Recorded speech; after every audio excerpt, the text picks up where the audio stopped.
Cure sometimes, treat often, comfort always. Wherever the art of medicine is loved, there is also a love of humanity. The greatest medicine of all is teaching people how not to need it. If you are not your own doctor, you are a fool. Walking is a man's best medicine. Let your food be your medicine, and your medicine be your food. Hippocrates. Sport is a preserver of health. The physician treats, but nature heals. He who wishes to be a surgeon should go to war. It's far more important to know what person the disease has than what disease the person has. The way to health is to have an aromatic bath and a scented massage every day. The way to health is to have an aromatic bath and a scented massage every day. All disease starts in the gut. A wise man ought to realize that health is his most valuable possession. The natural healing force within each one of us is the greatest force in getting well. Hippocrates. Nature itself is the best physician.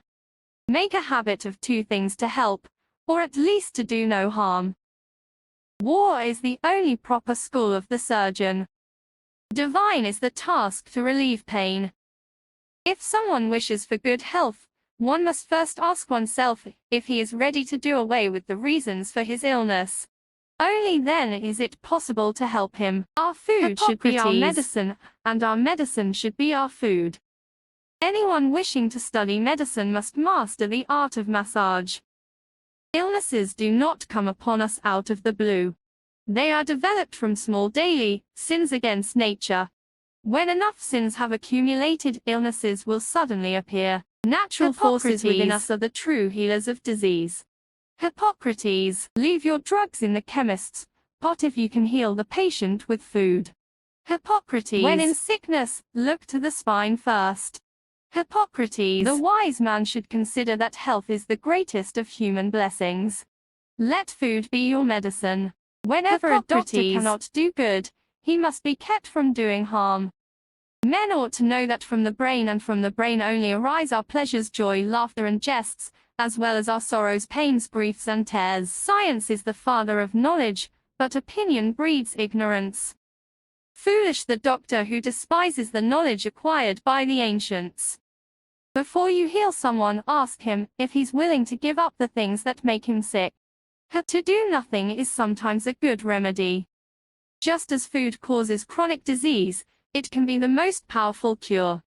The soul is the same in all living creatures, although the body of each is different.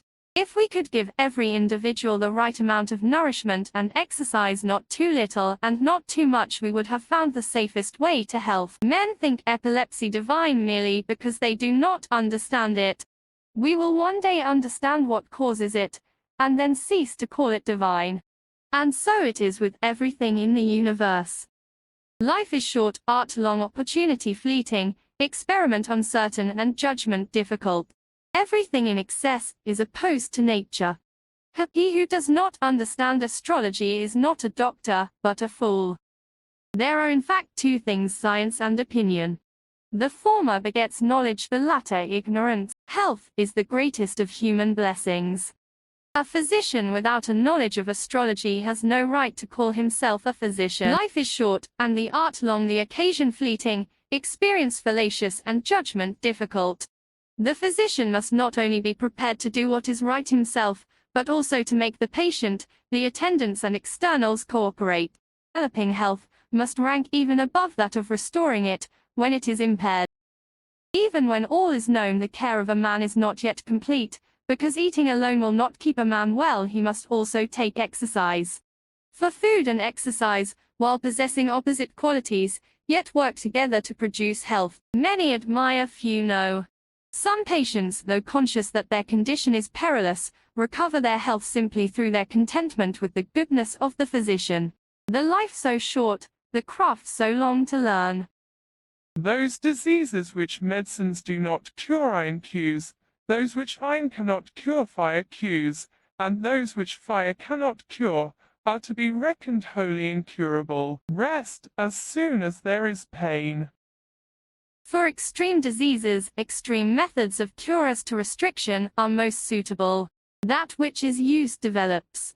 That which is not used wastes away. Whoever wishes to investigate medicine should proceed thus. In the first place, consider the seasons of the year, and what effect each of them produces. Get knowledge of the spine, for this is the requisite for many diseases.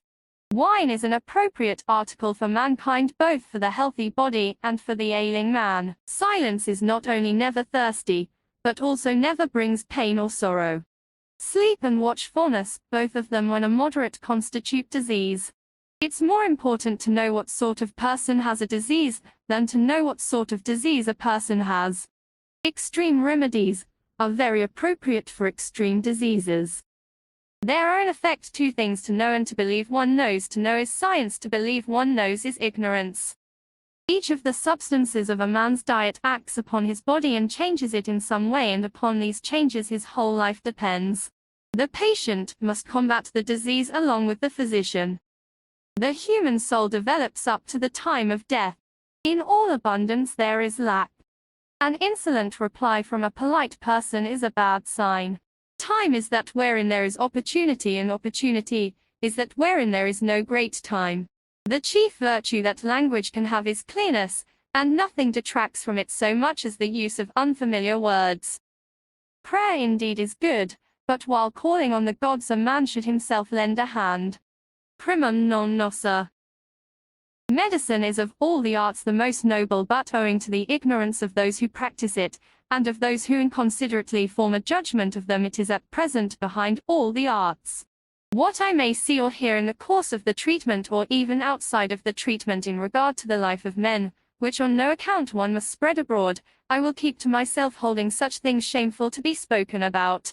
A physician who is a lover of wisdom is the equal to a god. Old people have fewer diseases than the young, but their diseases never leave them. There is one common flow, one common breathing, all things are in sympathy. From nothing else but the brain come joys, delights, laughter and sports, and sorrows, griefs, despondency, and lamentations.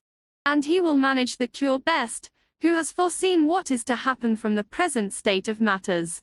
What medicines do not heal the lance will, what the lance does not heal, fire will. I will give no deadly medicine to any one if asked, nor suggest any such counsel, and in like manner I will not give to a woman a pessary to produce abortion. We must turn to nature itself, to the observations of the body in health, and in disease, to learn the truth. The art has three factors: the disease, the patient, the physician.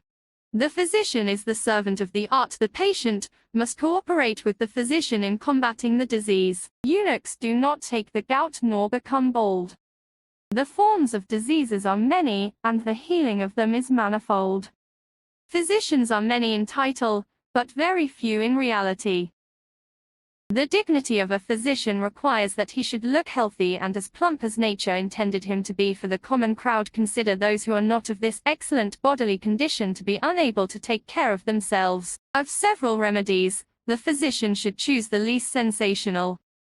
About medications that are drunk or applied to wounds, it is worth learning from everyone, for people do not discover these by reasoning but by chance, and experts not more than laymen.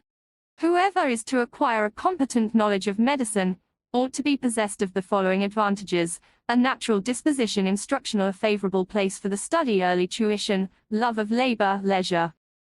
The brain of man, like that of all animals, is double, being parted down its center by a thin membrane. For this reason pain is not always felt in the same part of the head, but sometimes on one side, sometimes on the other, and occasionally all over. Where prayer, amulets, and incantations work, it is only a manifestation of the patient's belief. It is better to be full of drink than full of food. When doing everything according to indications, although things may not turn out agreeably to indication, we should not change to another while the original appearances remain. A sensible man ought to think about that well-being is the best of human blessings, and find out how by his personal thought to derive profit from his sicknesses. Look to the seasons when choosing your cues. When sleep puts an end to delirium, it is a good symptom. Sometimes give your services for nothing. Wherefore the heart and the diaphragm are particularly sensitive. They have nothing to do, however, with the operations of the understanding, but of all these the brain is the cause. The physician must have at his command a certain ready wit, as Venus is repulsive both to the healthy and the sick. Who could have foretold, from the structure of the brain, that wine could derange its functions? I will follow that system of regimen which, according to my ability and judgment, I consider for the benefit of my patients, and abstain from whatever is deleterious and mischievous. If for the sake of a crowded audience, you do wish to hold a lecture, your ambition is no laudable one, and at least avoid all citations from the poets. To quote them argues feeble industry. All excesses are inimical to nature. It is safer to proceed a little at a time, especially when changing from one regimen to another. I have clearly recorded this, for one can learn good lessons also from what has been tried, but clearly has not succeeded, when it is clear why it has not succeeded. And if this was so in all cases, the principle would be established, that sometimes conditions can be treated by things opposite to those from which they arose, and sometimes by things like to those from which they arose. Opposites are cues for opposites. To really know is science, to merely believe you know is ignorance. The chief virtue that language can have is clarity. The physician must be able to tell the antecedents, know the present, and foretell the future, must mediate these things, and have two special objects in view with regard to disease, namely to do good or to do no harm. Those things which are sacred are to be imparted only to sacred persons, and it is not lawful to impart them to the profane until they have been initiated in the mysteries of the science. First of all, a natural talent is required, for when nature opposes, everything else is in vain, but when nature leads the way to what is most excellent, instruction in the art takes place. Both sleep and insomnolency, when immoderate, are bad. I will not give to a woman a pessary to cause abortion. Persons who have a painful affection in any part of the body, and are in a great measure sensible of the pain, are disordered in intellect. What remains in diseases after the crisis is apt to produce relapses. I also maintain that clear knowledge of natural science must be acquired in the first instance through mastery of medicine alone. All parts of the body which have a function, if used in moderation and exercised in labors in which each is accustomed, become thereby healthy, well developed, and age more slowly, but if unused they become liable to disease, defective in growth, and age quickly. Life is short, art is long. When in a state of hunger, one ought not to undertake labor. Timidity betrays want of powers, and audacity a want of skill. There are indeed two things, knowledge and opinion, of which the one makes its possessor really to know, the other to be ignorant. And if incision of the temple is made on the left, spasm seizes the parts on the right, while if the incision is on the right, spasm seizes the parts on the left. But if they called everything divine, which they do not understand, why there would be no end of divine things. Persons in whom a crisis takes place pass the night preceding the paroxysm uncomfortably, but the succeeding night generally more comfortably. In whatever disease sleep is laborious, it is a deadly symptom, but if sleep does good, it is not deadly. In acute diseases it is not quite safe to prognosticate either death or recovery.